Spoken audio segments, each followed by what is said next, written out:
Assalamualaikum warahmatullahi wabarakatuh. Bismillahirrahmanirrahim. Innal hamdalillah nahmaduhu wa nasta'inuhu wa nastaghfiruh wa na'udzu billahi min shururi anfusina wa sayyiati a'malina. Man yahdihillahu fala mudilla lahu wa man yudlil fala hadiya lahu. وأشهد أن لا إله إلا الله وحده لا شريك له وأشهد أن محمدا عبده ورسوله يا أيها الذين آمنوا اتقوا الله حق تقاته ولا تموتن إلا وأنتم مسلمون يا أيها الناس اتقوا ربكم الذي خلقكم من نفس واحدة وخلق منها زوجها وبث منهما رجالا كثيرا ونساء واتقوا الله الذي تساءلون به والأرحام إن الله كان عليكم رقيبا يا أيها الذين آمنوا اتقوا الله وقولوا قولا سديدا يصلح لكم أعمالكم ويغفر لكم ذنوبكم ومن يطع الله ورسوله فقد فاز فوزا عظيما أما بعد فإن أصدق الحديث كتاب الله وأحسن الهدي هدي محمد صلى الله عليه وعلى آله وسلم وشر الأمور محدثاتها وكل محدثة بدعة وكل بدعة ضلالة وكل ضلالة في النار. Alhamdulillah, kita bersyukur pada Allah Subhanahu wa taala pada hari ini, hari Sabtu pagi 20 Jumadil Akhirah atau 21 Jumadil Akhirah 1444 Hijriah, kita dimudahkan oleh Allah Subhanahu wa taala untuk kembali duduk bersama di Masjid Al-Barkah Sawah Baru dalam sebuah kajian rutin setiap Sabtu pekan kedua pagi, membaca sebuah risalah, tulisan pendek yang ditulis oleh Fadilatul Syekh Profesor Dr. Abdul Razak bin Abdul Muhsin Al-Badr Hafidhahumallahu ta'ala, yang berjudul Ashru Mujibatin Najah, yaitu 10 penyelamat dunia akhirat. Salawat dan salam semoga selalu Allah berikan kepada Nabi kita Muhammad sallallahu alaihi wa ala alihi wasallam, pada keluarga beliau, para sahabat, serta orang-orang yang mengikuti beliau sampai hari kiamat kelak. Dengan nama-nama Allah yang husna dan sifat-sifatnya yang ulia, kita berdoa, Allahumma inna nas'aluka ilman nafi'an wa rizqan tayyiban wa amalan mutaqabbala, Allahumma amin. Ahibati fillah, afanillahu wa iyyakum, para jamaah sekalian yang saya cintai karena Allah. Pada pertemuan sebelumnya kita sudah membahas tentang penyelamat yang kedua, yaitu penulis mengatakan al-mujibu tsani ittiba'u sunnati nabi sallallahu alaihi wa alihi wasallam. Penyelamat yang kedua mengikuti sunnah Nabi Muhammad sallallahu alaihi wa alihi wasallam. Taib, siapa yang bulan yang lalu hadir dan menulis sampai mana kita penjelasannya? Surat Al-Ahzab ayat 21. Tentang apa itu? Saya sedang menjelaskan apa? Taib, saya sedang menjelaskan apa waktu itu? Apa poin dasar yang saya ingin jelaskan? Ada ibu-ibu? yang ikut? Karena khawatir terulang apa yang saya sudah jelaskan. Mungkin saya pernah menjelaskan tentang makna sunnah. Betul? Makna sunnah ada 4. Ya. Kemudian setelah itu apa yang saya jelaskan? Perintah mengikuti sunnah ada? Ada Ibu? Sudah kita bahas perintah mengikuti sunnah, baik itu dari hadis-hadis Rasul, ayat-ayat Al-Quran ataupun hadis-hadis Rasul Sallallahu Alaihi Wasallam. Betul? Sudah Ibu? Biasanya ibu-ibu semangat mencatat. Kenapa? Perintah mengikuti sunnah, ayat-ayatnya sudah saya sebutkan, betul? Kenapa?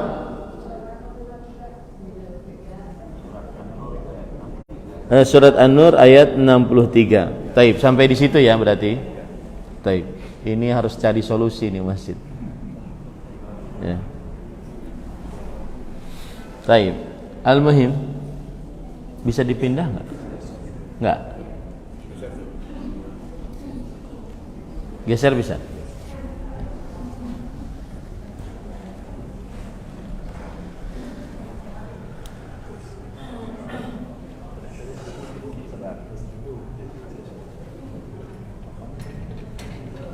Kameranya bisa di ini kan? Ya, cukup. Kameranya bisa disesuaikan kan? Bisa. Ya. Kurangin Ustaz ya. Cukup. Ya.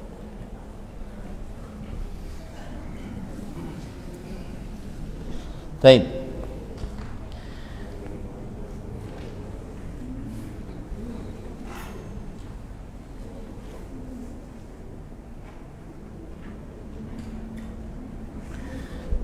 Baik. Kita pada pertemuan sebelumnya sudah menjelaskan tentang definisi sunnah. Kemudian penggunaan kata sunnah di dalam Al-Quran atau hadis-hadis Rasul Sallallahu Alaihi Wasallam ada 4, yaitu sunnah yang bermakna seluruh ajaran yang ada dalam Al-Quran dan sunnah. Kemudian yang kedua, sunnah yang dimaksud adalah hadis Rasul Sallallahu Alaihi Wasallam. Yang ketiga, sunnah adalah kebalikan bid'ah. Yang keempat, sunnah adalah sesuatu yang dianjurkan atau istilahnya mustahab atau mandub. Apabila ditinggalkan tidak berdosa dan tidak diancam siksa oleh Allah Subhanahu wa taala. Taib, ahibati fillah, afanillahu wa iyyakum, kaum muslimin, jamaah Masjid Al-Barakah yang saya cintai karena Allah. Lalu kita menyebutkan perintah mengikuti sunnah, perintah-perintah mengikuti sunnah Rasul Sallallahu Alaihi Wasallam. Dan perintah-perintah mengikuti sunnah Rasul Sallallahu Alaihi Wasallam di antara hadis atau ayat yang menunjukkan akan hal itu disebutkan oleh penulis, yaitu surat An-Nur ayat 63. Surat An-Nur ayat 63. Lalu saya akan tambahkan ayat-ayat dan hadis-hadis lain yang memerintahkan kita untuk mengikuti sunnah Rasulullah Sallallahu Alaihi Wasallam. Sebelumnya mungkin bapak-bapak biar bisa maju agar yang nanti datang bisa mengisi. Taib, para ikhwah yang dirahmati oleh Allah Subhanahu wa taala, dalil lain yang menunjukkan bahwa kita wajib mengikuti sunnah Rasul, dan sunnah yang dimaksud di sini adalah ajaran Rasulullah Sallallahu Alaihi Wasallam, seluruh ajaran yang ada di dalam Al-Quran ataupun hadis-hadis Rasul Sallallahu Alaihi Wasallam. Dalil yang lain yaitu surat Ali Imran ayat 31. Surat Ali Imran ayat 31. Allah Subhanahu wa taala berfirman, "Qul in kuntum tuhibbunallah fattabi'uni yuhibbukumullah wa yaghfir lakum dzunubakum wallahu ghafurur rahim." Katakanlah wahai Muhammad sallallahu alaihi wasallam, jika kalian mencintai Allah, maka ikutilah aku. Fattabi'uni. Ya, kata fattabi'uni ini menunjukkan kepada perintah. Maka ikutilah aku. Ittaba'a yattabi'u menjadi ittabi'. Ittaba'a mengikuti, yattabi'u mengikuti. Ittabi' ikutilah. Dan asal hukum perintah menunjukkan kepada apa? Kewajiban. Bapak saja kalau memerintah anak, maka itu wajib dikerjakan oleh sang anak. Kita tidak rela sang anak tidak mau mengerjakan perintah kita. Nah, maka di sini Allah memerintah, fattabi'uni, ikutilah aku. Ikutilah aku. Kemudian ahibati fillah, afanillahu wa iyyakum.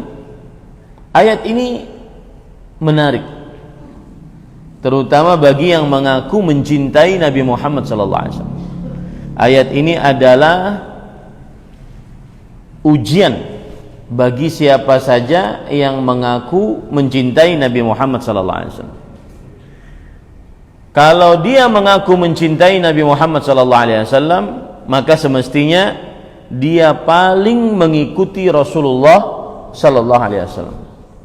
Sebesar pengikutan dia terhadap Rasulullah sallallahu alaihi wasallam, sebesar itu pula cintanya kepada Nabi Muhammad sallallahu alaihi wasallam. Ya. Coba kita perhatikan perkataan Imam Ibnu Katsir di dalam kitab tafsirnya. Beliau mengatakan, "Hadhil ayatul karimatu hakimatun ala kulli man idda'a mahabbatallah wa laysa ala tariqatil Muhammadiyah." Ayat yang mulia ini sebagai pemutus keputusan, hakim atas siapa saja yang mengaku mencintai Allah Subhanahu wa taala, tetapi dia tidak di atas ajaran Nabi Muhammad sallallahu alaihi wasallam, tidak di atas sunnah. Fa innahu kadzibun fi nafsil amr, maka pada saat itu dia berarti berdusta dalam bentuk cintanya, berdusta dalam pengakuan cintanya. Hatta yattabi'a asy-syar'al Muhammadi wa dinan nabawi fi jami' aqwalihi wa af'alihi, sampai mengikuti syariat Nabi Muhammad sallallahu alaihi wasallam, agama Nabi Muhammad sallallahu alaihi wasallam, sunnah Rasul sallallahu alaihi wasallam, baik dalam ucapan atau perbuatan. Kama thabata fi sahih an Rasulillah sallallahu alaihi wasallam annahu qala man 'amila 'amalan laisa 'alaihi amruna fahuwa radd. Sebagaimana yang telah tetap di dalam hadis sahih bahwa Rasulullah sallallahu alaihi wasallam bersabda, siapa saja yang beramal yang tidak ada contohnya dari kami, maka amalannya tertolak. Walihada qal qul in kuntum tuhibbunallaha fattabi'uni yuhibbukumullah. Oleh sebab itulah Allah berfirman, jika kalian mencintai Allah, maka ikutilah aku, yaitu Rasulullah sallallahu alaihi wasallam. Niscaya Allah akan mencintai kalian. Apa maksudnya? Kata Imam Ibnu Katsir, yahsulu lakum fawqa ma talabtum min mahabbatikum iyyah. Kalian akan mendapatkan apa yang kalian minta dari apa yang kalian telah cintai. Kita mencintai Allah. Tanda, bukti, ciri, alamat bahwa kita mencintai Allah, mengikuti Nabi Muhammad sallallahu alaihi wasallam. Siapa yang mengikuti Nabi Muhammad sallallahu alaihi wasallam, maka dia akan mendapatkan pahala yang besar. Bukan hanya kita mencintai Allah, tetapi malah Allah yang mencintai kita. Nah, ini beda ya. Orang mengatakan saya cinta Allah. Semua dari kita bisa mengaku itu. Tapi yang lebih istimewa, apakah Allah mencintai kita atau tidak? Jangan sampai cintanya bertepuk sebelah tangan. Seperti ada pepatah Arab mengatakan, kullun yadda'i lailan waslan bi laila wal laila la tuqirruhu bidzalik. Setiap laki-laki ngaku pacarnya Lela. Si Lela tidak kenal dengan semua lelaki tersebut. Ini sama dengan orang mengaku cinta Allah tetapi ternyata tidak dicintai oleh Allah. Nah, apabila orang ngaku cinta Allah, buktinya adalah dia wajib mengikuti sunnah Rasul.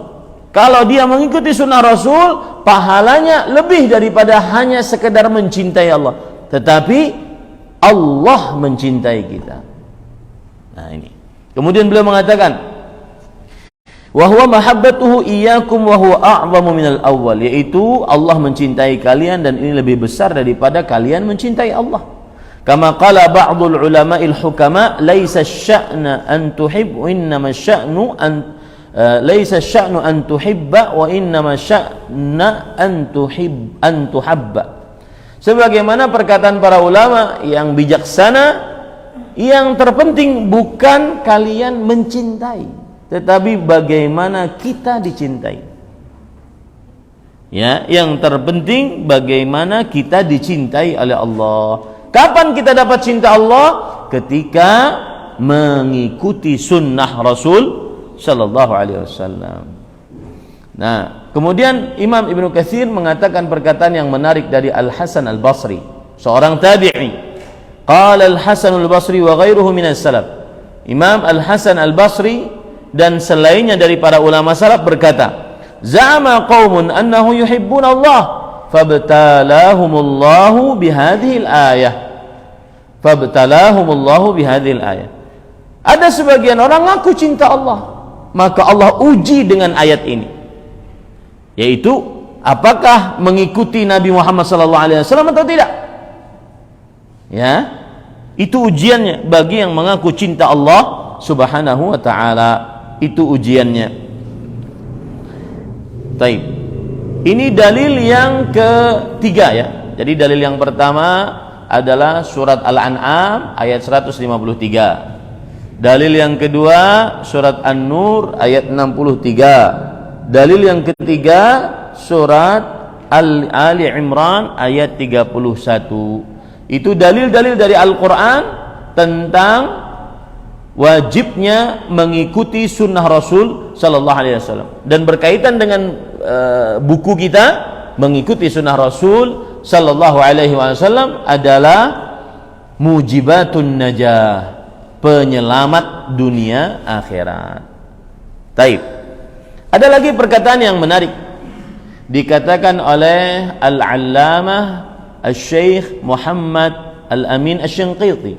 Beliau ulama besar di Arab Saudi, penulis kitab Tafsir Adwa'ul Bayan. Beliau mengatakan, tanbih, peringatan, yu'khadhu min hadhihi al-ayatil karimah anna 'alamatal mahabbati as-sadiqati lillahi wa rasulih hiya ittiba'uh. Diambilkan dari ayat ini, surat Ali Imran ayat 31 tadi, bahwa tanda cinta yang tulus kepada Allah dan Rasulnya adalah mengikuti Rasulullah sallallahu alaihi wasallam, mengikuti sunnah Rasul sallallahu alaihi wasallam. Jadi kalau benar-benar cinta kepada Nabi, maka wajib mengikuti sunnah Rasul. Kalau ada orang ngaku cinta kepada Allah dan Rasulullah sallallahu alaihi wasallam tetapi jauh dari sunnah Rasul, maka berarti dia dusta di dalam cintanya. Dusta di dalam cintanya. Kemudian Syekh mengatakan juga, falladhi yukhalifuhu wa yadda'i annahu yuhibbu fahuwa kadhibun muftari. Siapa yang menyelisihi Rasulullah dan mengaku cinta kepada beliau, maka dia berdusta, tukang ngibul. Idz law kana muhibban lahu la ata'ahu. Karena kalau seandainya dia benar-benar cinta, tulus cintanya kepada Nabi Muhammad SAW, niscaya dia akan mencintai Rasulullah, mentaati Rasulullah SAW. Wa ma'lumun 'inda al-'amma anna al-mahabbata tastajlibu at-ta'ah, wa minhu qawlu asy-sya'ir law kana hubbuka sadiqan la ta'tahu innal muhibba liman yuhibbu muti'u. Dan sudah dikenal di tengah kita seluruhnya, kalau orang mencintai maka dia akan sangat taat kepada yang dicintainya. Suami mencintai istrinya, dia akan sangat taat kepada istrinya. Istri mencintai suaminya, dia akan sangat taat kepada suaminya. Ada pepatah mengatakan, jikalau cintamu tulus, maka niscaya kamu akan mentaatinya. Sesungguhnya seorang yang mencinta sangat taat kepada yang dicintainya. Nah, ini para ikhwan yang dirahmati oleh Allah Subhanahu wa taala. Baik, dalil yang lain, surat An-Nisa ayat 65 tentang wajibnya mengikuti sunnah Rasul sallallahu alaihi wasallam, dan mengikuti sunnah Rasul sallallahu alaihi wasallam adalah penyelamat dunia akhirat.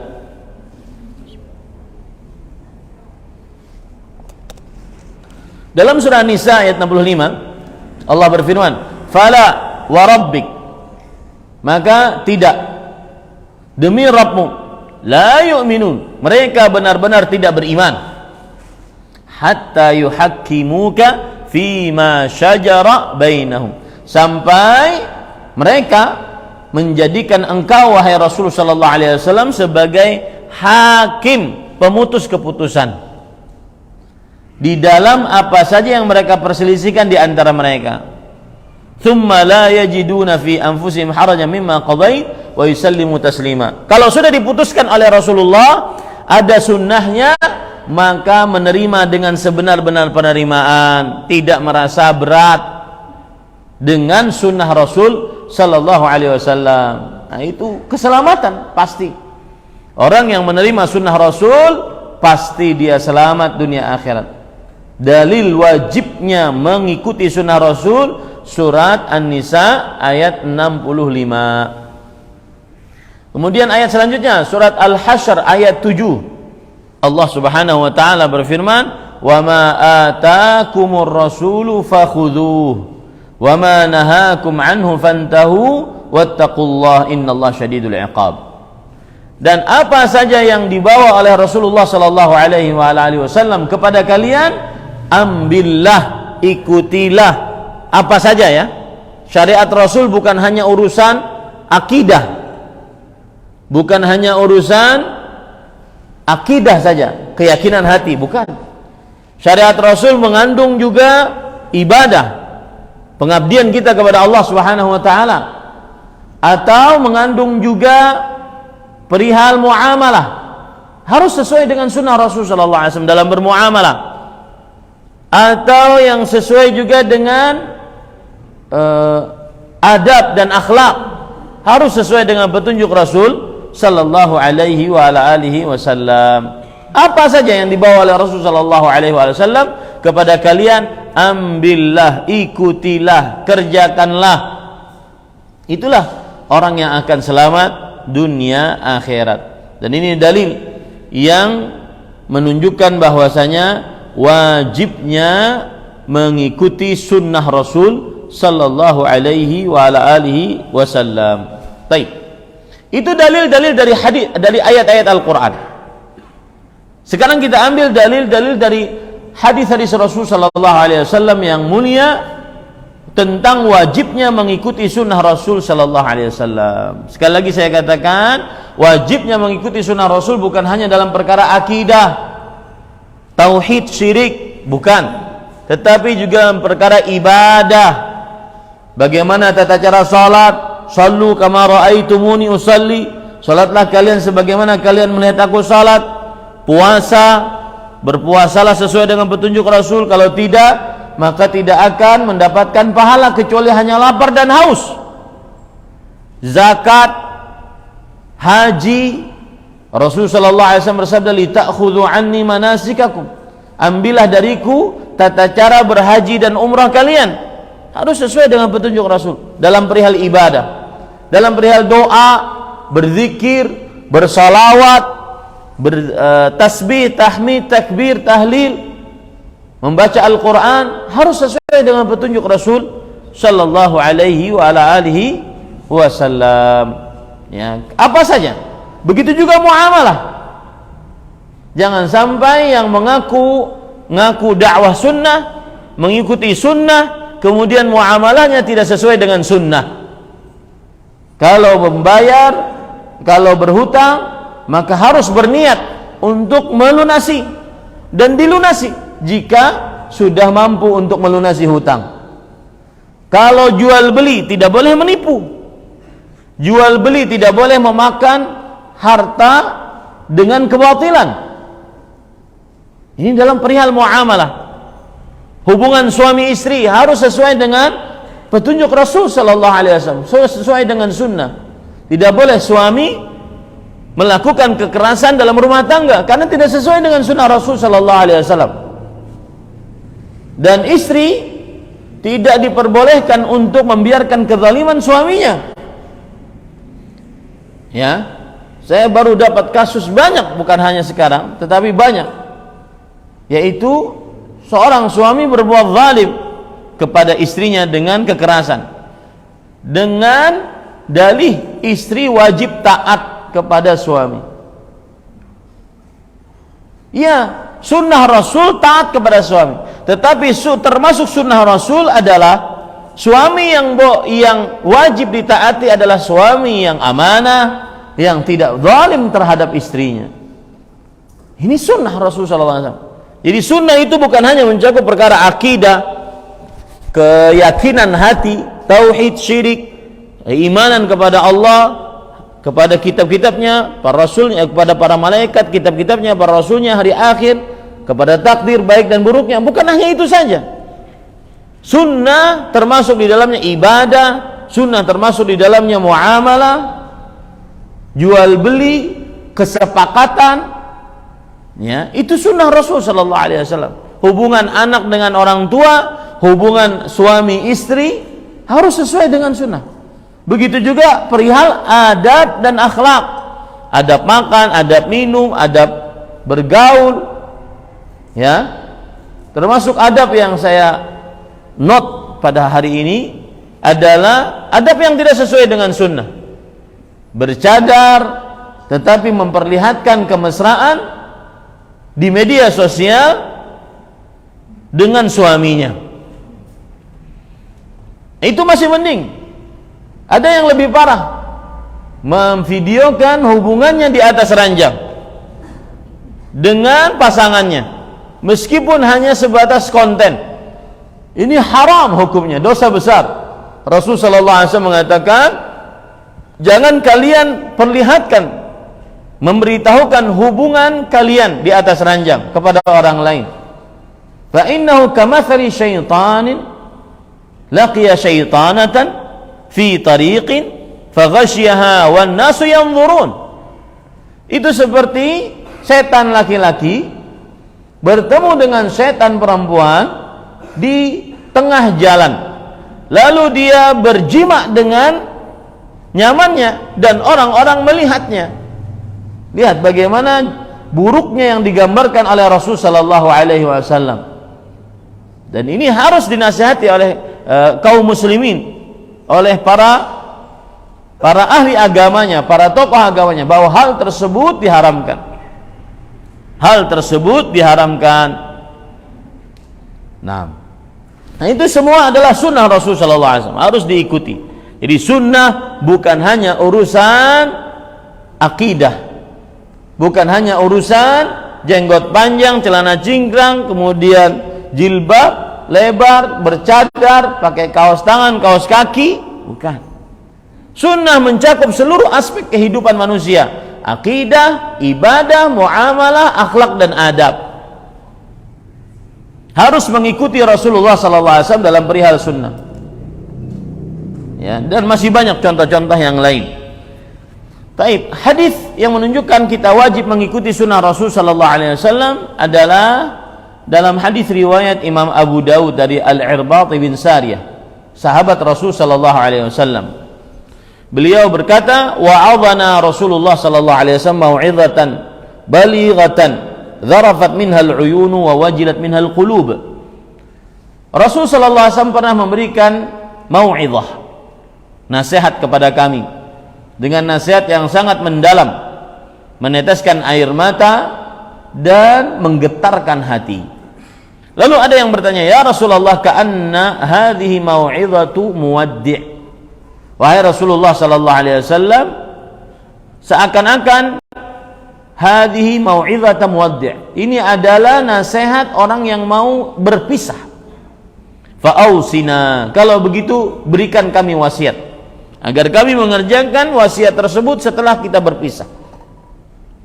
Maka Rasul sallallahu alaihi wasallam bersabda, usikum bitaqwallahi was-sam'i wat-tha'ah wa in 'abdun habasyi. Aku wasiatkan kepada kalian untuk takwa kepada Allah, mendengar, taat kepada pemimpin meskipun dia adalah budak yang berkulit hitam dari negeri Ethiopia. Wajib taat. Fa innahu man ya'ish minkum fasayara ikhtilafan katsira. Siapa yang hidup dari kalian, maksudnya sepeninggalku, akan melihat perselisihan yang sangat banyak. Apa solusinya? Kalau sudah banyak perselisihan di tengah kaum muslimin, solusinya satu. Jika ingin bersatu, fa'alaikum bisunnati. Ya, hendaknya kalian berpegang teguh dengan sunnahku. Kata-kata alaikum ini menunjukkan kepada kewajiban. Karena ala termasuk lafaz yang menunjukkan kepada perintah. Seperti misalkan dalam puasa, kutiba alaikumus siyam, ada alanya, dituliskan atas kalian, maksudnya diperintahkan, dan setiap perintah menunjukkan kepada kewajiban. Fa'alaikum, hendaknya kalian berpegang teguh kepada sunnahku. Sunnahku di sini maksudnya apa? Maksudnya apa? Sunnahku di sini maksudnya apa? Ajaran. Semua ajaran yang ada di dalam Al-Quran dan Sunnah Nabi Muhammad sallallahu alaihi wasallam. Ajaran. Wa sunnatil khulafa'ir rasyidin al-mahdiyyin, dan berpegang teguh kepada sunnah para khalifah yang baik dan diberi petunjuk. Arti sunnah di sini apa? Sunnah yang kedua. Kan hendaknya kalian berpegang teguh kepada sunnahku. Oke, sudah paham gitu. Dan sunnah para khalifah yang baik dan diberi petunjuk. Arti sunnah yang kedua ini apa? Berarti Abu Bakar bikin ajaran baru. Paham maksud saya? Di situ masalahnya. Paham maksud saya? Apakah Abu Bakar membuat ajaran baru yang harus kita ikuti selain ajaran Rasul sallallahu alaihi wasallam? Apakah Umar, Utsman, Ali radhiyallahu anhu membuat ajaran baru selain ajaran Rasul sallallahu alaihi wasallam yang harus kita ikuti? Jawabannya tidak. Berarti arti sunnah di sini adalah pengamalan terhadap sunnah Rasul.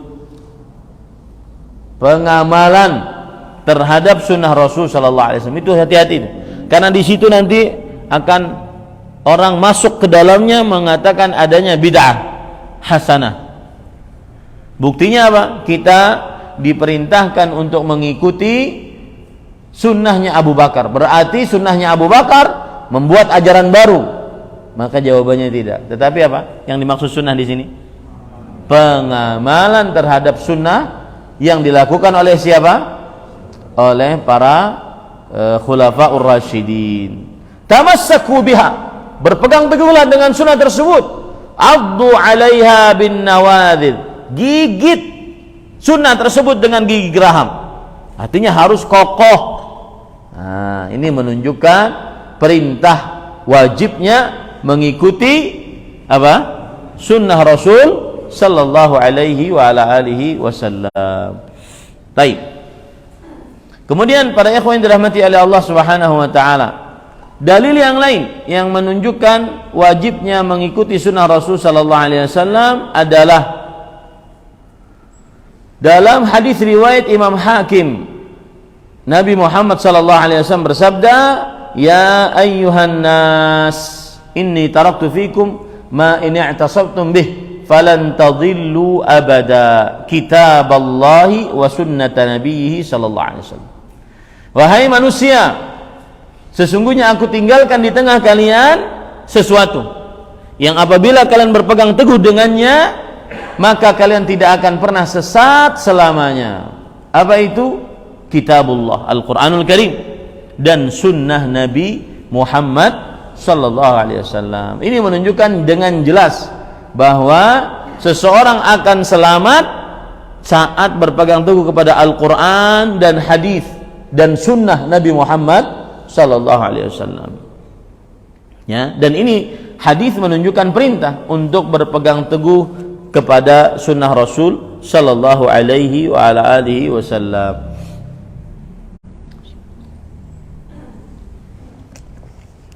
Dalil yang lain yang menunjukkan tentang wajibnya mengikuti sunnah Rasul sallallahu alaihi wasallam yang ketiga, yaitu hadis riwayat Imam Ad-Darimi, Imam Ahmad dan yang lainnya dari Abdullah bin Mas'ud radhiyallahu anhu, bahwa Abdullah bin Mas'ud bercerita, khatta lana Rasulullah sallallahu alaihi wasallam yauman khattan. Suatu hari Rasul sallallahu alaihi wasallam menggaris sebuah garis lurus. Lalu beliau berkata, hadza sabilullah, ini adalah jalannya Allah.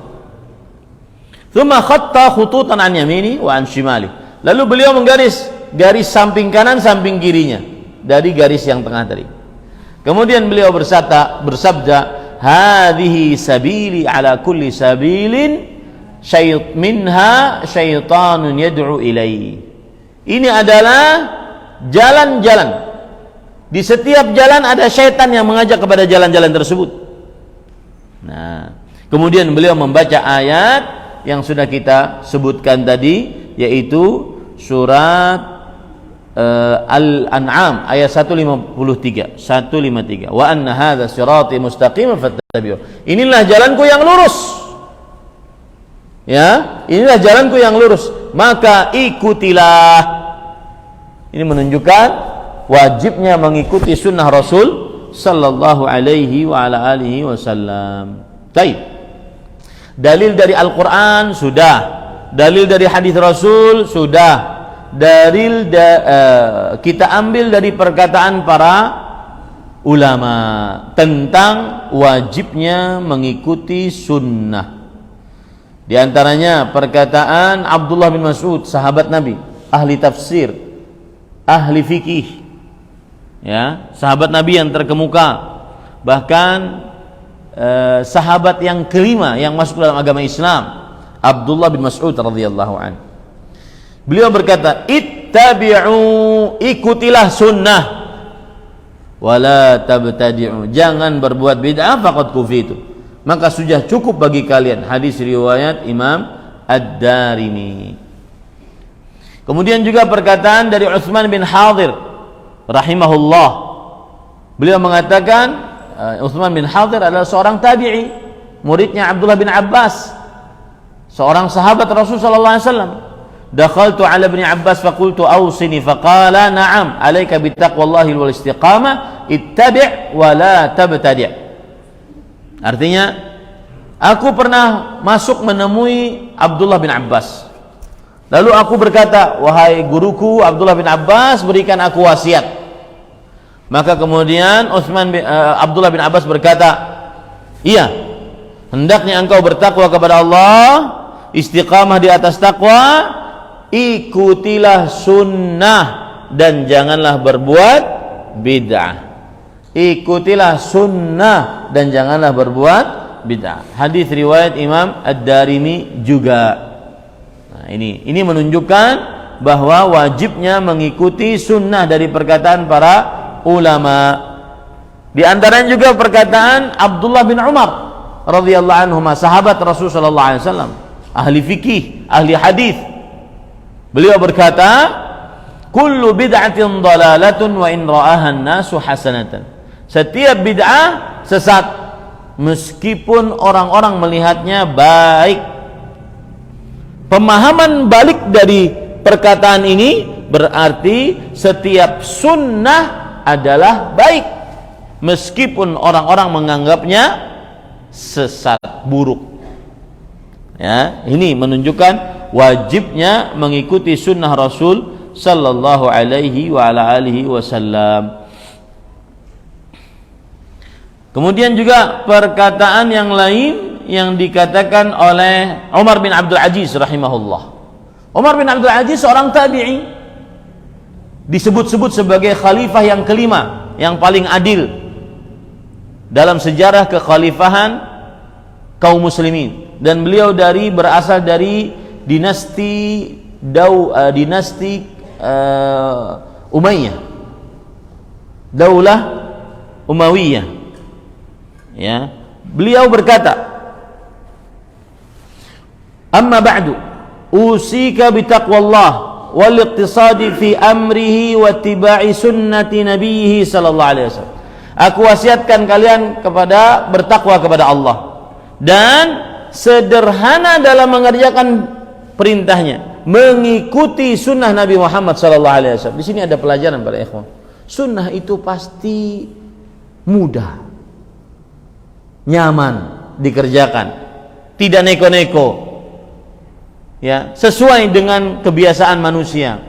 Kebalikannya berarti bid'ah pasti sulit, aneh-aneh, ya, selalu seperti itu. Bid'ah pasti sulit, aneh-aneh, dan di luar kebiasaan manusia untuk mengerjakannya.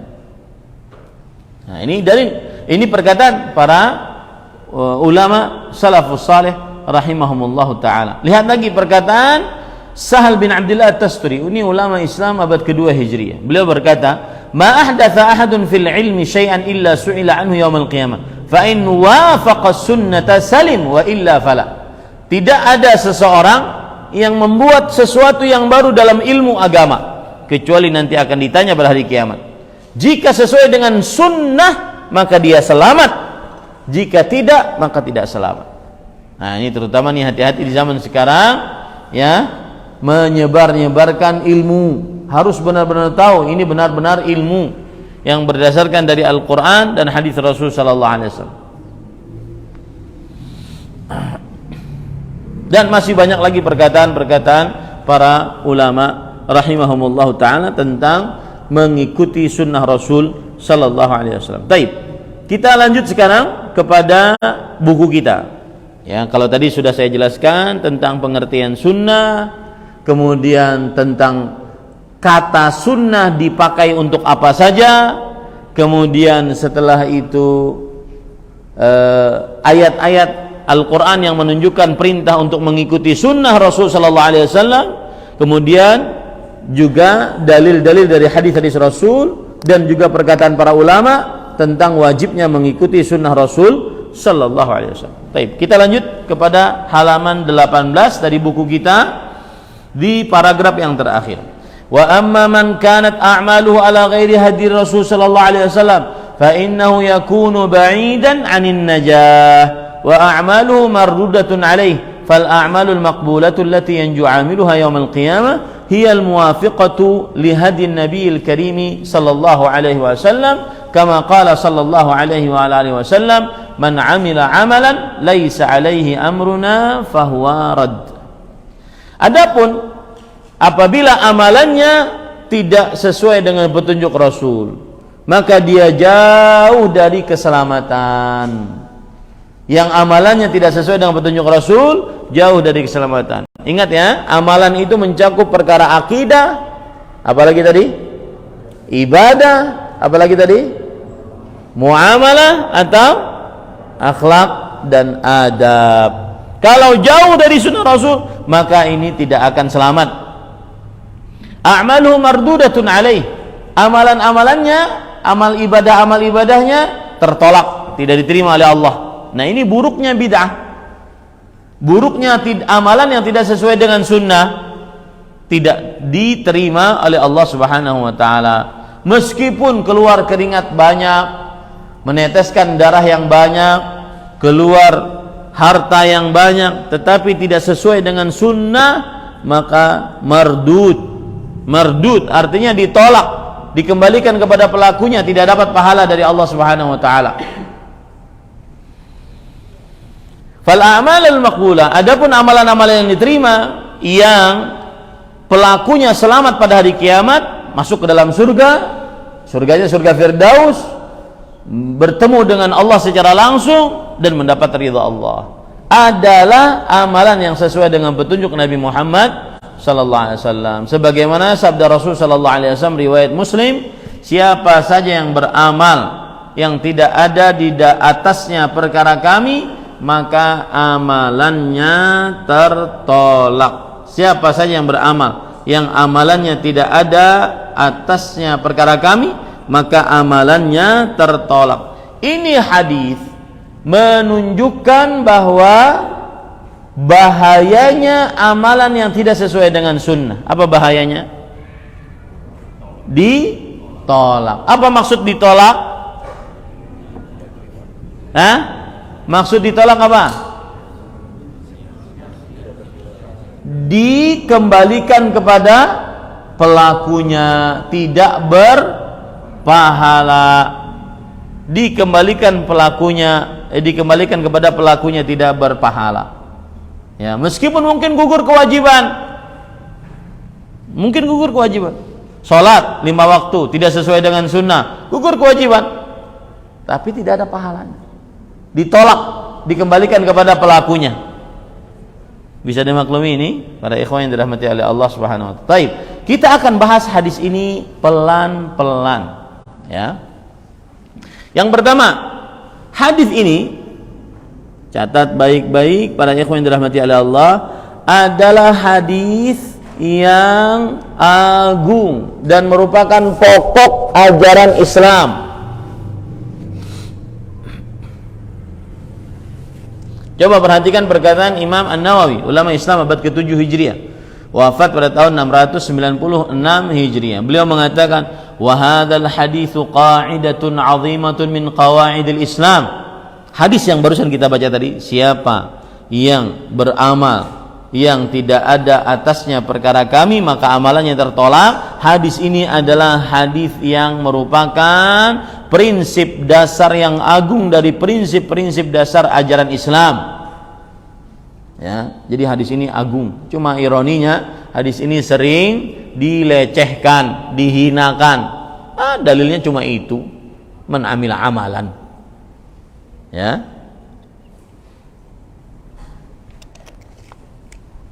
Jadi hadis ini adalah hadis yang agung. Hadisnya man amila amalan laisa alaihi amruna fahuwa rad.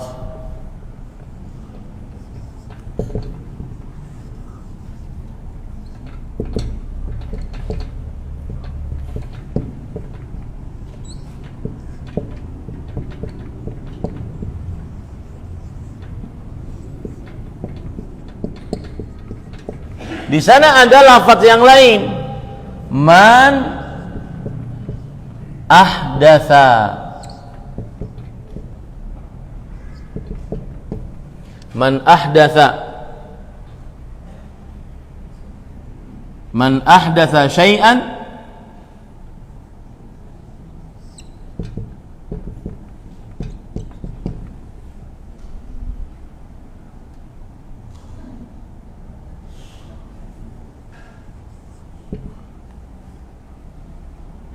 man ahdatsa fi dina hadza, afwan, man ahdatsa fi amrina hadza ma laisa minhu fahuwa radd.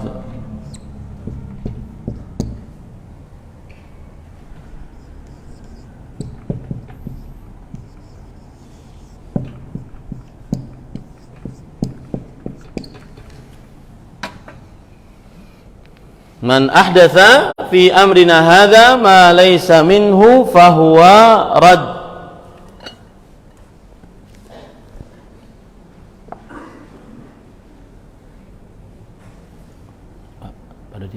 Pak Dodi.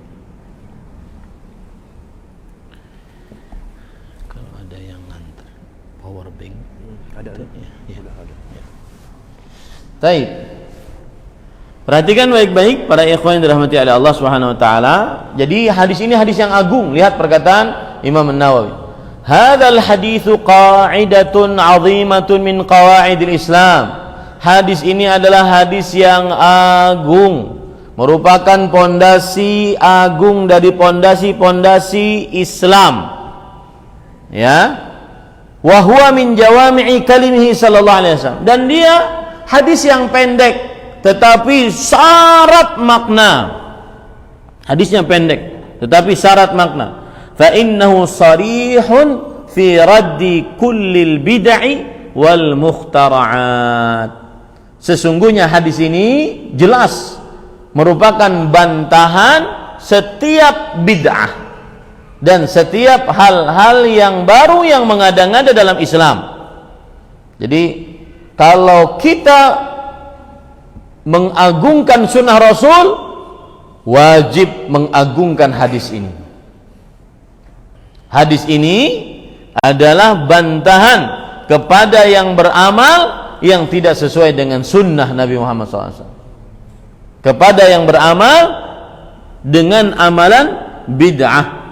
Ya, taib. Kemudian juga lihat perkataan Al-Allamah Ibnu Rajab Al-Hambali, ulama Islam abad ke-8 Hijriah, wafat pada tahun 759 Hijriah. Beliau mengatakan, "Wa hadzal haditsu aslun 'azimun min usulil Islam."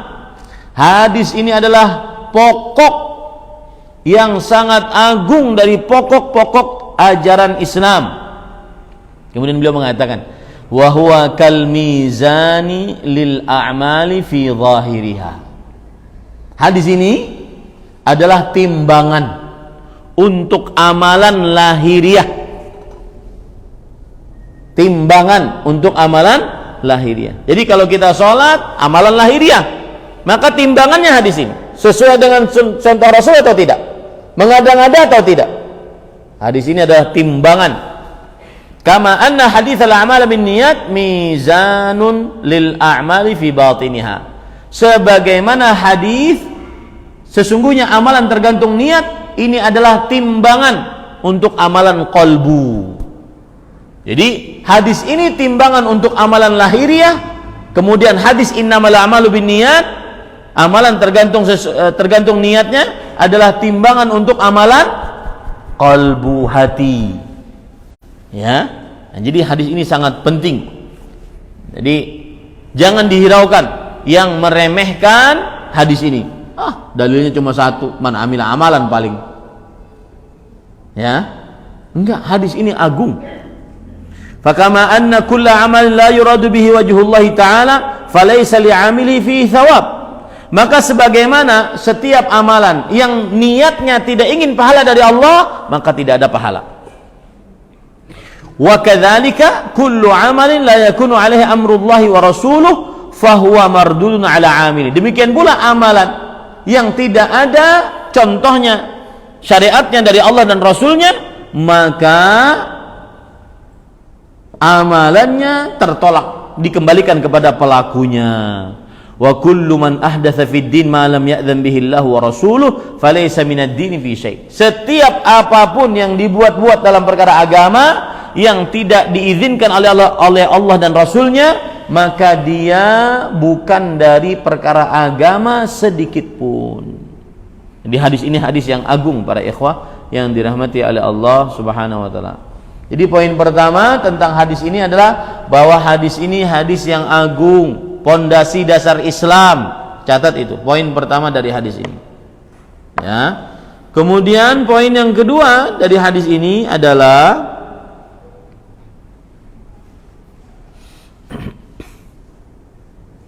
kata man ahdatsa. Ya. Lihat di sini, man ahdatsa. Kita ambil poin pertama di sini. Fi amrina. Kita ambil poin kedua di sini. Ya. Kemudian yang ketiga, ma laisa minhu. Kita ambil yang ketiga di sini.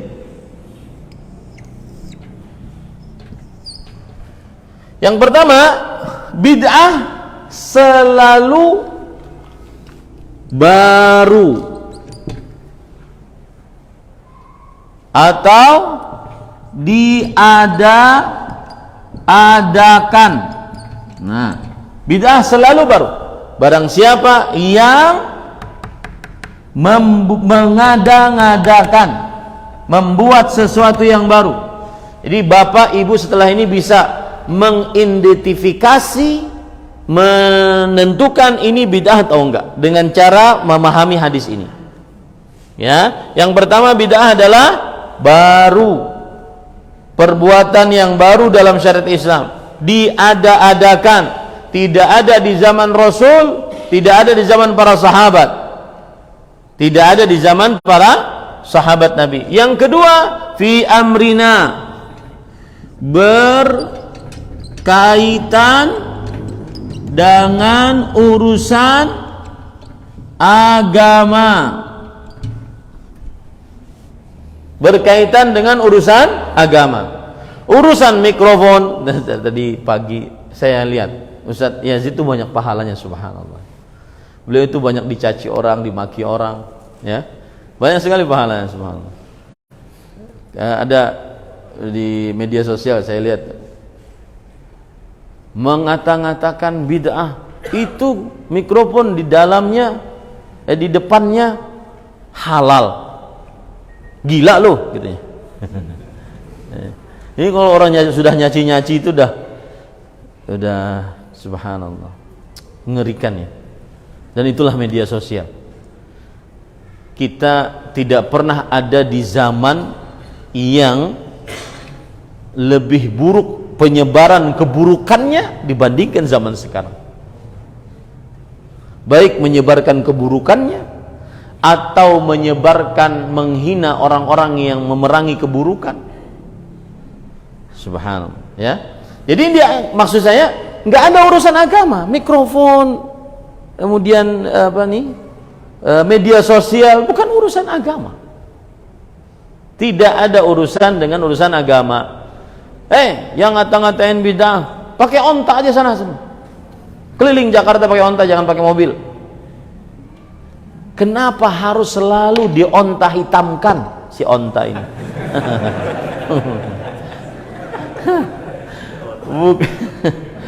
Ya, kasihan si onta. Jadi bid'ah selalu kaitannya dengan urusan agama. Yang ketiga, bid'ah adalah bukan dari agama. Nah, bid'ah bukan dari agama, cuma dia menyerupai agama. Itu yang jadi masalah, kadang-kadang sebagian orang terkecoh dengan bid'ah tersebut, terutama kalau sudah tersebar di tengah kaum muslimin. Maka akhirnya yang ada adalah yang bid'ah dianggap sunnah, yang sunnah dianggap bid'ah, dan apabila yang bid'ah tadi diperingatkan agar ditinggalkan, orang-orang akan mengatakan sunnah sedang diperangi. Saking sudah tersebarnya perbuatan bid'ah. Ini para ikhwan yang dirahmati oleh Allah Subhanahu wa taala. Taib yang kedua, para ikhwan yang dirahmati oleh Allah Subhanahu wa taala. Pelajaran dari hadis ini, jadi pelajaran pertama dari hadis ini adalah cara menentukan bid'ah. Ada 3 syarat mengapa dia disebut perbuatan bid'ah. Selalu baru, diada-adakan, tidak pernah ada di zaman Rasul sallallahu alaihi wasallam. Ada urusannya dengan agama, berkaitan selalu dengan agama. Kemudian yang ketiga adalah bukan dari agama, tidak ada pokok agama darinya, tidak ada sumber agamanya dari perbuatan bid'ah tersebut. Kemudian pelajaran yang kedua dari hadis ini adalah hadis ini dengan lafaznya menunjukkan bahwa setiap amalan bid'ah tertolak. Hadis ini dengan lafaznya menunjukkan bahwa setiap amalan bid'ah tertolak. Ya. Dan habis ini jangan baper. Ustadz, masa satu Istiqlal tertolak semua? Saya tidak memponisi orang yang beribadah di Istiqlal. Saya hanya mengabarkan hadis Rasul sallallahu alaihi wasallam bahwa orang yang beramal bid'ah, maka dengan lafaznya yang ada dalam hadis ini secara lahiriah jelas bahwa amalannya apa? Tertolak, dikembalikan kepada pelakunya, tidak diterima oleh Allah Subhanahu wa taala. Kemudian pelajaran yang ketiga dari hadis ini adalah setiap bid'ah seluruhnya adalah tercela dan diharamkan secara syariat. Setiap bid'ah seluruhnya adalah tercela dan diharamkan secara syariat. Kenapa? Karena tidak ada pengecualian dari Rasul sallallahu alaihi wasallam. Ya, tidak ada pengecualian dari Rasul sallallahu alaihi wasallam. Apalagi ditambah dalam hadis yang lain riwayat Imam An-Nasai, kullu bid'atin dhalalatun wa kullu dhalalatin finnar. Setiap bid'ah adalah sesat dan setiap sesat di dalam neraka. Nah, tidak ada pengecualian. Taib.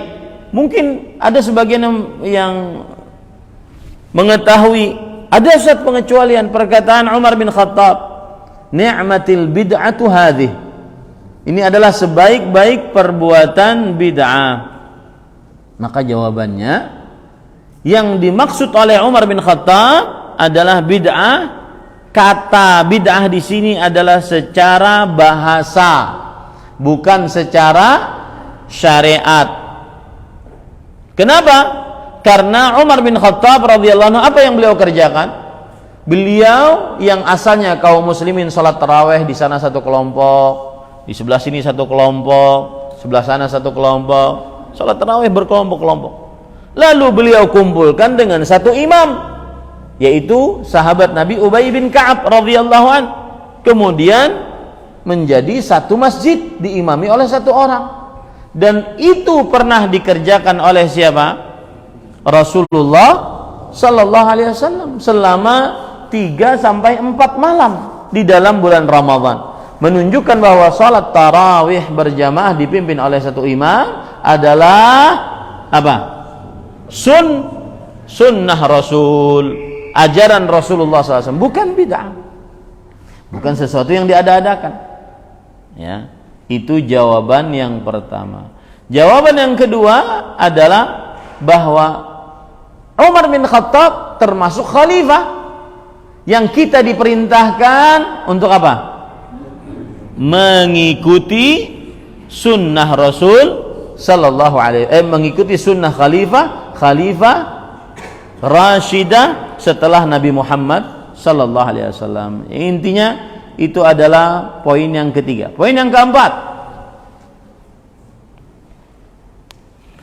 bid'ah hanya dalam perkara-perkara ibadah untuk mendekatkan diri kepada Allah. Adapun dalam perkara-perkara adat dan duniawi tidak masuk ke dalamnya. Ya. Seperti misalkan alat komunikasi, alat transportasi, ini tidak masuk ke dalam perkara bid'ah. Ya, tidak masuk ke dalam perkara bid'ah. Taib.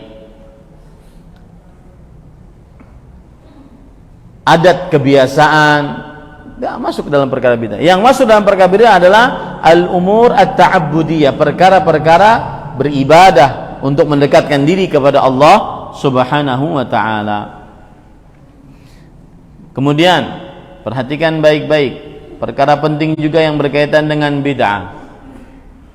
Ada perbedaan yang sangat jelas antara bid'ah dengan istilahnya maslahah mursalah. Saya tulis ya, biar Bapak Ibu tidak salah tulis. Ada perbedaan antara al-bid'ah dengan al-maslahah al-mursalah.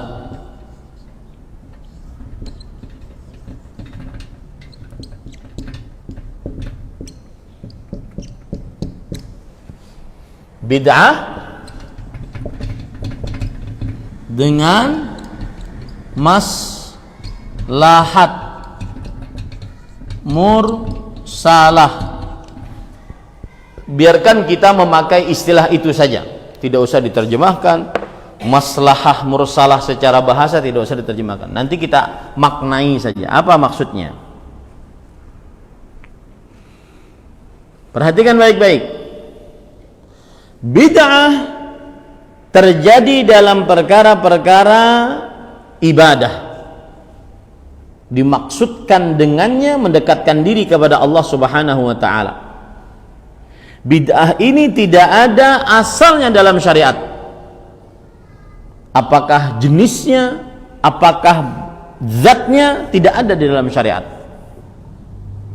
Adapun maslahat mursalah adalah dia sebagai sarana. Lihat, maslahat mursalah adalah sarana untuk menggapai sebuah tujuan yang disyariatkan, untuk menggapai sebuah tujuan yang disyariatkan. Contoh, pembukuan Al-Quran. Ketika perang di zaman Abu Bakar As-Siddiq radhiyallahu anhu sebagai khalifah, Rasulullah SAW sudah meninggal, digantikan oleh Abu Bakar As-Siddiq. Banyak orang yang murtad, banyak orang yang tidak mau membayar zakat, diperangi oleh Rasulullah SAW, oleh Abu Bakar As-Siddiq. Nah, yang meninggal banyak dari para sahabat ahli Quran, sekitar 70 sahabat ahli Quran meninggal dalam peperangan melawan orang-orang murtad, orang-orang yang tidak mau bayar zakat.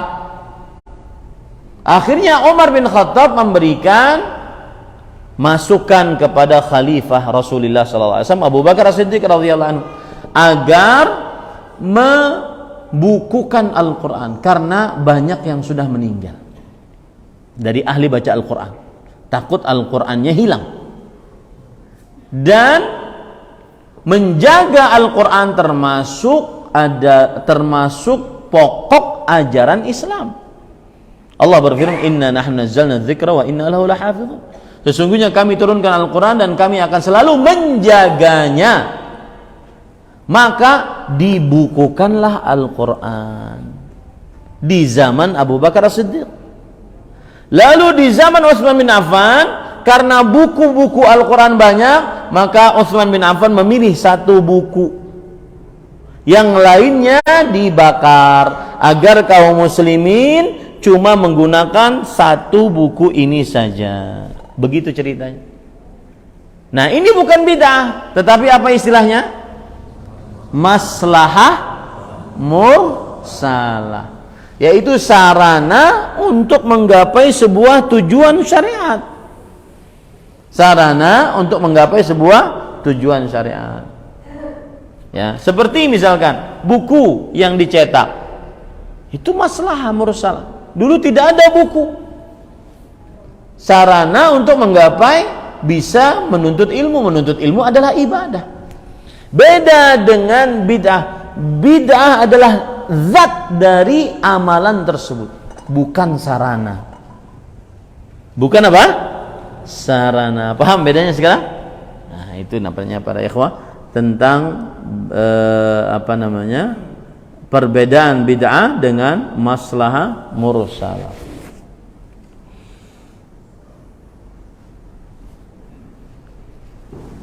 Baik. Kemudian patut diperhatikan juga poin terakhir, yaitu bid'ah jenisnya lebih buruk dibandingkan maksiat lainnya. Bid'ah jenisnya lebih buruk dibandingkan maksiat lainnya. Kenapa? Para ikhwan yang dirahmati oleh Allah Subhanahu wa taala. Karena orang berbuat bid'ah menganggap dirinya sedang beribadah kepada Allah Subhanahu wa taala. Orang berbuat bid'ah menganggap dirinya sedang beribadah kepada Allah Subhanahu wa taala. Makanya berkata Imamul Muhadditsin, imamnya ahli hadis, Sufyan bin Sa'id bin Masruq Ats-Tsauri, atau yang dikenal dengan Sufyan Ats-Tsauri. Beliau berkata, "Al bid'atu ahabbu ila iblis minal ma'siyah, li'anna al ma'siyah yutabu minha wal bid'ah la yutabu minha." Bid'ah itu lebih disukai oleh iblis daripada maksiat. Jadi kan ini ada maksiat, termasuk maksiat adalah bid'ah. Termasuk maksiat adalah apa? Bid'ah. Ya. Termasuk maksiat adalah bid'ah. Bid'ah lebih disukai oleh iblis dibandingkan maksiat lainnya. Kenapa? Karena bid'ah, maksiat itu kalau dinasehati orang akan bertobat, mudah bertobat. Tapi kalau bid'ah susah bertobat. Karena kenapa? Merasa di atas kebaikan. Nah, ini para ikhwah yang dirahmati oleh Allah Subhanahu wa taala. Baik, kita lanjutkan ya.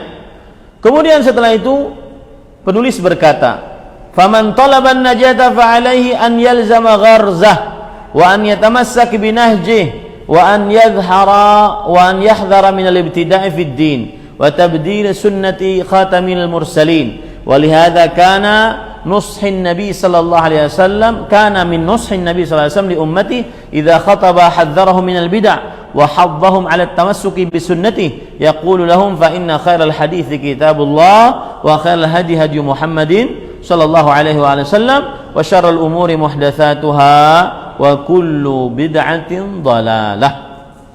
Oleh sebab itulah siapa yang mencari keselamatan maka hendaknya dia berpegang teguh dengan sunnah, berpegang teguh dengan metode Rasulullah, dan menjauhi dari perbuatan bid'ah, dan menjauhi dari mengganti sunnah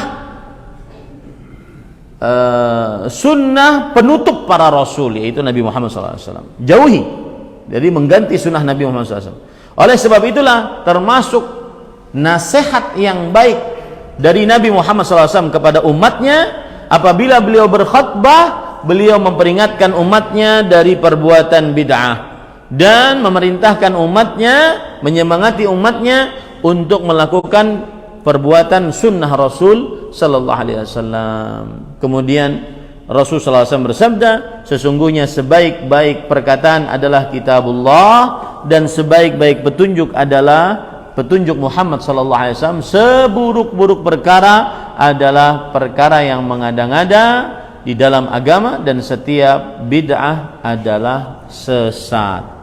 Ingatkan saya, pada pertemuan yang akan datang kita akan lebih mendalami lagi tentang bid'ah ini dari beberapa sisi, ya. Kita akan mendalami dari bid'ah ini dari beberapa sisi, seperti definisi bid'ah secara bahasa, secara istilah syariat, larangan-larangan berbuat bid'ah, kemudian buruknya perbuatan bid'ah. Kemudian kita bahas apakah benar adanya bid'ah hasanah, ya. Kemudian kita sebutkan contoh-contoh perbuatan bid'ah insyaallah taala. Ini mohon diingatkan pada bulan yang akan datang. Semoga kita dipanjangkan umur dalam kebaikan, dan semoga kita bertemu lagi di dalam majelis ilmu di Masjid Al-Barkah Sawah Baru ini. Sebenarnya ada yang kurang yang belum saya sebutkan, yaitu buah manis mengikuti sunnah. Ya, buah manis mengikuti sunnah. Ini menarik, buah manis mengikuti sunnah. Mungkin pada pertemuan yang akan datang. Baik.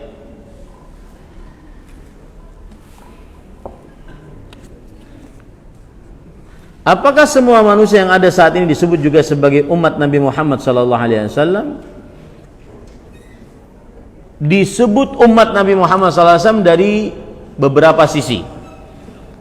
Seluruh manusia disebut sebagai umat Nabi, mau dia beragama apapun disebut sebagai umat Nabi Muhammad SAW. Tetapi umatnya sisinya umat dakwah. Kenapa? Karena seluruh manusia disebut sebagai umat Rasul karena seluruh manusia diwajibkan mengikuti dakwahnya siapa? Nabi Muhammad sallallahu alaihi wasallam. Jadi seluruh manusia disebut sebagai umat dakwah Nabi. Harus didakwahi, harus mengikuti Nabi Muhammad SAW. Tetapi kalau yang dimaksud sebagai umat Nabi adalah umat yang mengikuti ajaran Rasul SAW, maka mereka hanyalah kaum muslimin yang bersyahadat asyhadu an la ilaha illallah wa asyhadu anna Muhammadan Rasulullah. Wallahu a'lam. Apa dalilnya Ustaz pembahasan ini? Dalilnya gini. Rasul SAW bersabda, lihat hadisnya ya. La yasma'u bi ahadun min hadhil ummah Yahudiyun wala Nasraniyin walam yu'min billadzi ursiltu bih illa kana min ashabin nar. Tidak ada seorang pun dari umat ini yang mendengarku, baik itu Yahudi atau Nasrani. Lihat, dari umat ini, baik itu Yahudi atau Nasrani, yang mendengar dakwahku lalu dia tidak beriman dengan dakwahku, maka dia adalah penghuni neraka. Di sini Rasulullah SAW mengatakan semua manusia adalah umat beliau. Umat, tapi umat apa? Umat dakwah. Artinya wajib mengikuti dakwah Rasulullah sallallahu alaihi wasallam. Jika kita dihina atau difitnah, apakah perlu kita jawab atau marah atau didiamkan saja? Maka jawabannya adalah memaafkan lebih utama. Allah berfirman, wasari'u ila maghfiratin min rabbikum wa jannatin 'arduha as-samawati wal ard u'iddat lil muttaqin alladzina yunfiquna fis sarra wad dharra wal kadhiminal ghaidha wal 'afina 'anil nas wallahu yuhibbul muhsinin. Bersegeralah kalian mendapatkan ampunan dari Rabb kalian dan surga yang luasnya seluas langit dan bumi disediakan untuk orang-orang yang bertakwa. Siapa mereka yang bertakwa?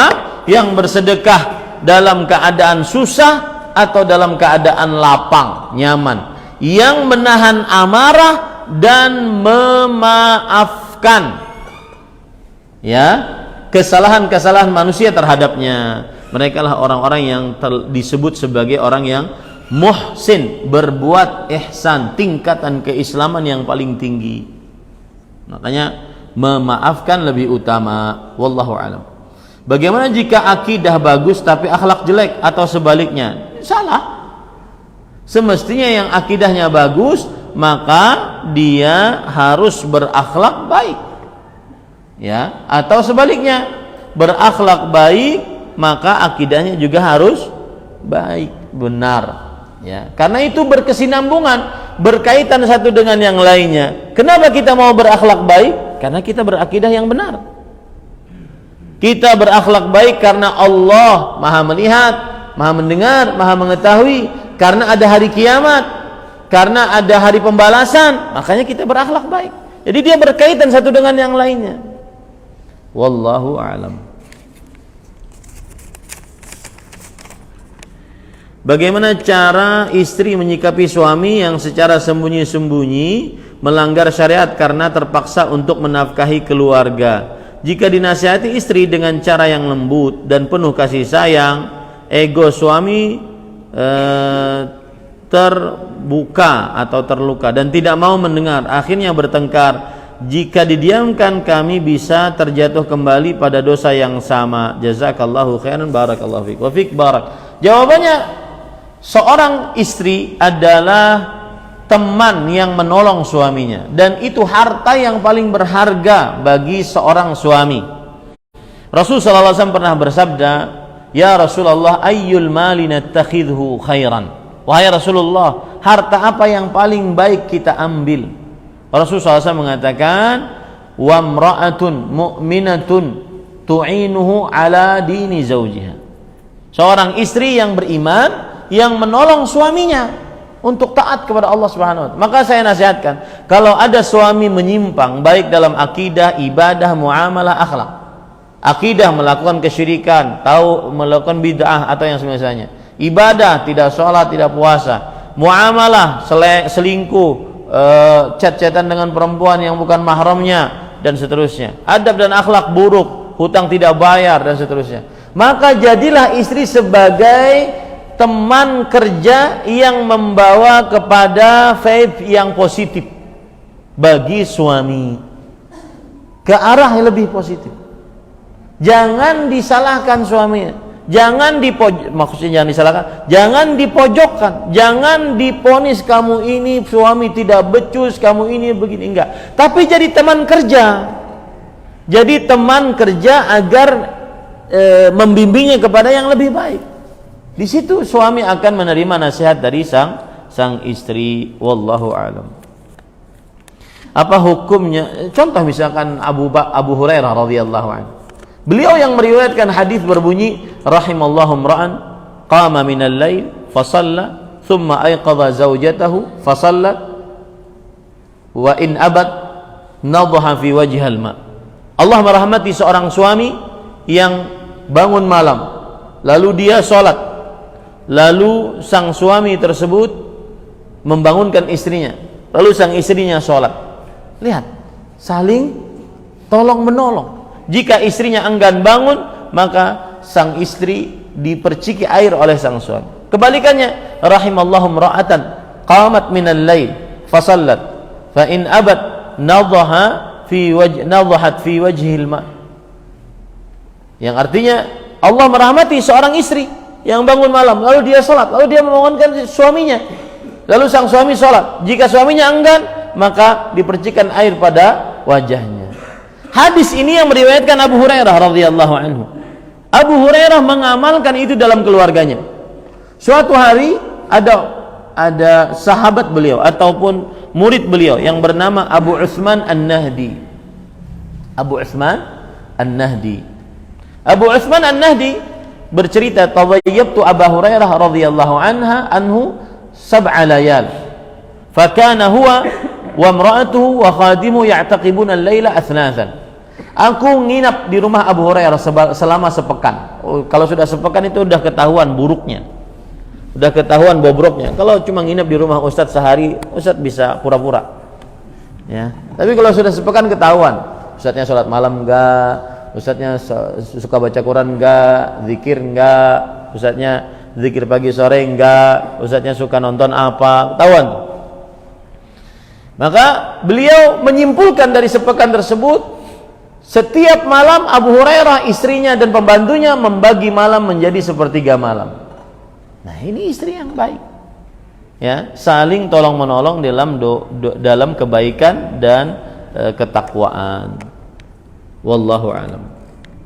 Apa hukumnya melakukan donor darah rutin di PMI tanpa mengetahui siapa yang menerima darah kita? Boleh. Ini termasuk daripada hadis Rasul sallallahu alaihi wasallam, man arada an yanfa'a akhahu falyaf'al. Siapa yang ingin memberikan manfaat kepada saudaranya, maka kerjakanlah. Wallahu a'lam. Mengadakan pengajian sebelum walimatul urus, apakah bid'ah? Dan bagaimana sikap kita jika saudara kandung mengadakan pengajian dan mengundang kita untuk hadir? Jawabannya adalah dia tidak bid'ah jika tidak dirutinkan.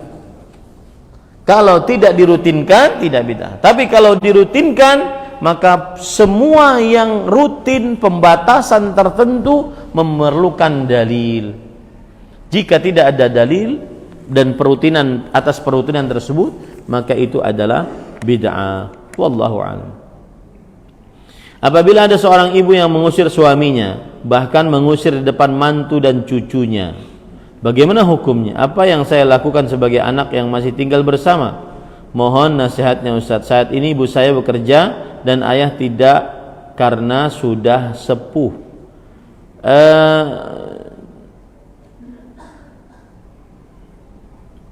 Pertanyaan pertama, bagaimana hukumnya? Hukum apanya nih yang ditanya? Apakah hukum ibu mengusir suami? Ataukah hukum ibu mengusir suami di depan mantu dan cucunya? Apa yang ditanyakan? Ya, siapa yang bertanya?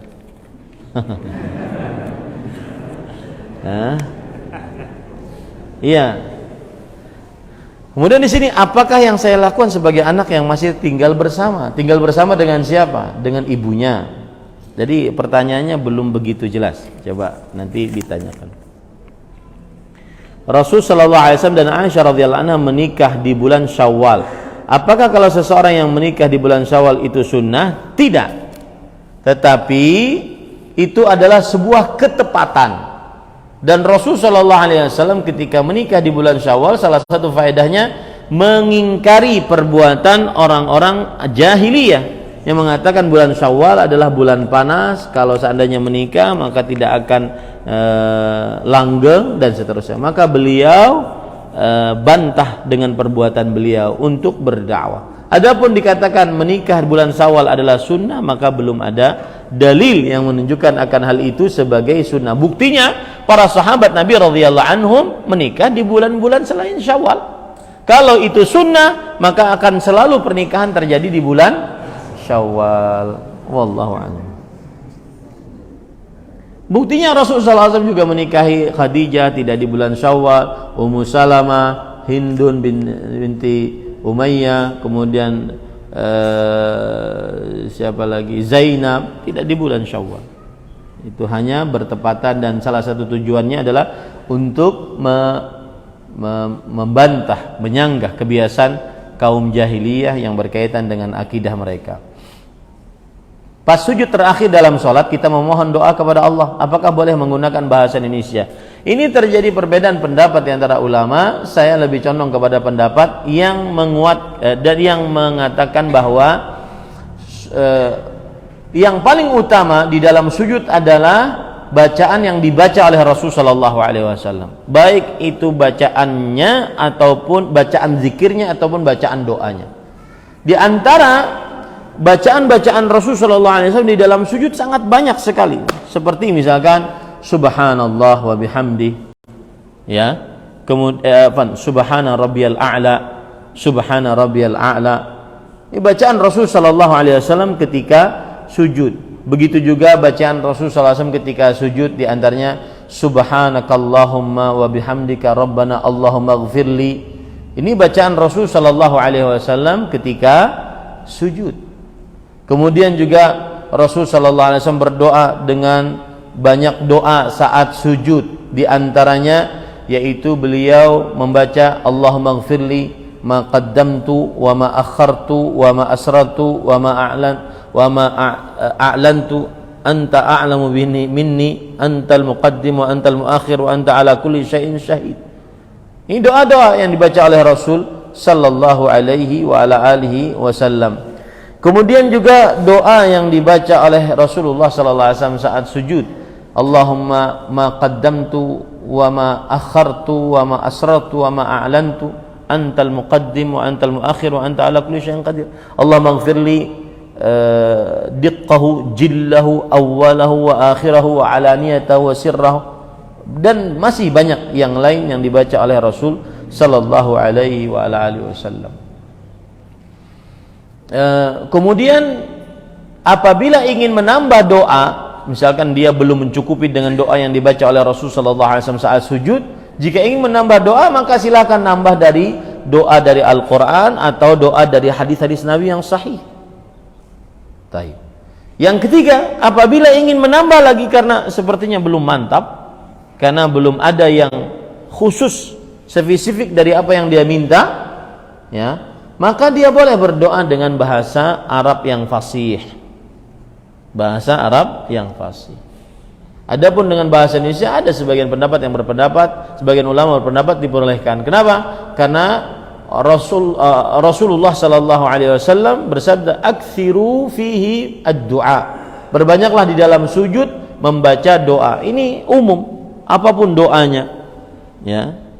Ada orang ini intermezzo kisah di depan Ka'bah. Dia berdoa kepada Allah, "Ya Allah, zawwijni zaujatan salihah." Berikan saya istri yang salihah. Ini sudah bagus, doanya umum gitu ya. Tetapi doa yang selanjutnya kurang tepat karena dia merinci terlalu dalam. Tinggi, semampai, putih, rambut begini. Pas lewat waktu itu kan kalau orang tawaf biasanya perempuan kan tidak bercadar. Lewat orang Arab cantik. Kemudian dia langsung ringkas doanya. Seperti yang lewat ini ya Allah. Nah ini bagaimanapun doa di dalam sholat yang lebih utama adalah doa dari wahyu. Biasakan itu para ikhwan. Saya punya pengalaman menarik, subhanallah. Waktu itu umrah, kemudian hadir di majelis ilmu Syekh Profesor Dr. Abdul Razak bin Abdul Muhsin.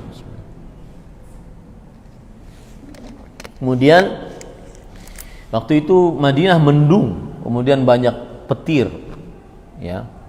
Saat kajian tersebut, meskipun Masjid Nabawi di tengah-tengah kita dan tertutup, itu masih terdengar petir-petir guntur gitu ya.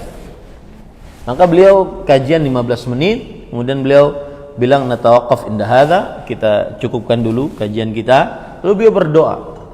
Dan ini kebiasaan Rasul sallallahu alaihi wasallam. Apabila ada sesuatu keadaan hari yang berubah keadaannya, angin terlalu kencang, gelap, maka itu menakutkan Rasul sallallahu alaihi wasallam. Dan beliau biasanya langsung ambil air wudu, langsung berdoa. Nah, sebagian kaum muslimin karena kebodohan anggap biasa aja. Padahal Rasul SAW khawatir itu adalah kiamat. Maka sama dengan Syekh, beliau berdoa dan doanya hampir 15 menit lebih. Setiap doa yang beliau baca seluruhnya, walhamdulillah saya hafal, itu adalah doa hadis-hadis Rasul sallallahu alaihi wasallam. Tidak pernah berdoa dengan doa dari diri sendiri. Doa wahyu itu lebih utama, lebih berkah. Tidak mungkin Rasul sallallahu alaihi wasallam memilih itu dibaca di dalam sujud kecuali itu adalah yang paling utama untuk dibaca. Maka berusahalah menghafal doa-doa yang dibaca oleh Rasul sallallahu alaihi wasallam saat sujud. Wallahu a'lam. Bagaimana bila pernah memberi makan anak atau bayar SPP dengan uang yang bukan hak kita? Orang yang uangnya kami ambil tidak tahu, sekarang kami mau mengganti tapi dengan cara berbohong kalau itu hadiah dari kami. Karena kalau kami jujur, keluarga kami dan orang sekampung tahu aib kami. Bagaimana harusnya Ustadz agar apa yang sudah terlanjur dimakan anak-anak kami menjadi halal? Betul ini sudah, cuma tidak usah berbohong. Kembalikan saja, Pak, ini ada uang buat Bapak. Sudah, kembalikan saja. Dan kalau seandainya dia berkata lebih detil lagi bermasalah, tidak perlu. Contoh misalkan ada orang dulunya nyuri di sebuah warung, waktu SMA, kuliah nyuri gitu. Lalu dia sudah sadar, ikuti kajian sunnah, taubat, kemudian setelah itu dia ingin bertaubat. Maka dia pergi kepada yang punya warung. Beh, saya minta halal ya beh, selama hidup kalau ada sesuatu. Si babe ini, emang ada apa? Pokoknya halalin aja, urusan kita selesai. Maka yang seperti ini kalau seandainya terpaksa untuk memberitahukan secara umum, karena kadang-kadang yang rinci malah mendatangkan kesulitan, ya, kata si babe, sebentar, ente minta halal apa dulu? Oh ini saya ngambil ini, saya ngambil ini. Mulai kapan? Kelas 1 SMP. Sampai kapan? SMA. Oh sebentar, kita panggil polisi dulu. Nah, ini kan susah. Maka secara umum boleh saja kalau terpaksa, ya, wallahu a'lam.